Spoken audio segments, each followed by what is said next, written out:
اے رب ذوالجلال، عدل و انصاف قائم کرنے اور رحم فرمانے والے، میں بے بس ہوں، غمگین ہوں، تنہا ہوں۔ مجھے اس فانی دنیا میں اپنی رحمت سے کبھی دور نہ رکھنا۔ مدد فرما، رحم فرما، نصرت فرما۔ میرے دل کو تخت و تاج کے تابع نہ ہونے دینا۔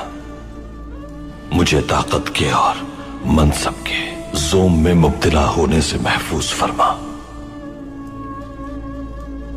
صرف تجھی سے مدد مانگتا ہوں میں، اور تیری ہی عبادت کرتا ہوں۔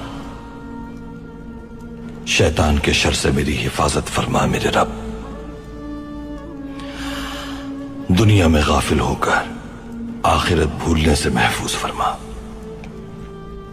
میں جانتا ہوں فتح تیری عنایت ہے۔